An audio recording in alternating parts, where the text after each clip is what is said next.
It wasn't until I met my second husband, Johnny,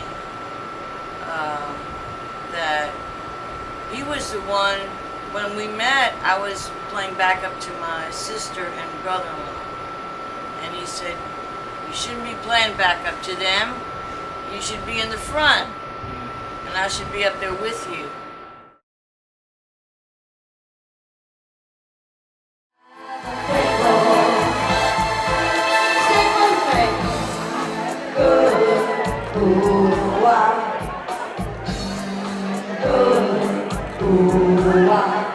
My earliest influences were my brother and my father. Because my brother was older, he would bring home Cream, Mamas and Papas, Bob Dylan, you know, everything was 45s then. So he would bring that home, and Dad would bring home the latest Beatle 45. So that was my earliest influences, you know. And then when I became a teenager, Joni Mitchell, Carole King, Carly Simon, you know, I was big on them. It's called Sasquatch. 11 tracks. Babysitter is the lead song.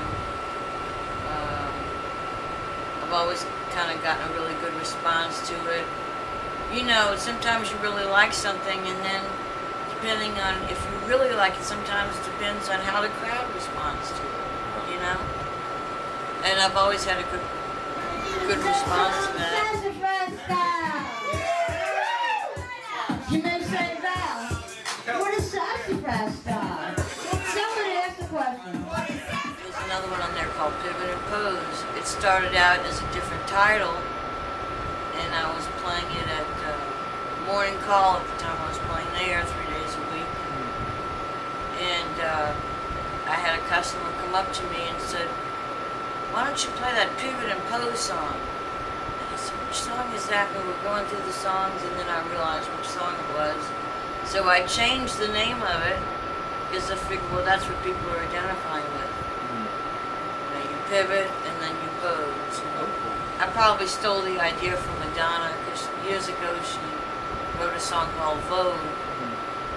And in the song she says, strike a pose. And I think that was maybe there subconsciously when I'm not really into Madonna, but I think when I was writing the song, somehow it came up, you know. Say Sassyfras style. It's fun and fearless, crazy and weird, offset, off-kilter, off-key. Wait, scratch the last part. Sassyfras style. So you can get up I always play on the Jazz Fest stage. That's always the dream. I figure if I can reach that mark, then I'm successful. People telling me, oh, you're great, oh, this and that, it's meaningless. But if I get to play on Jazz Fest, then I feel like that's when you're noticed not just by your peers, but the community at large. And that seems to be a good mark to attain.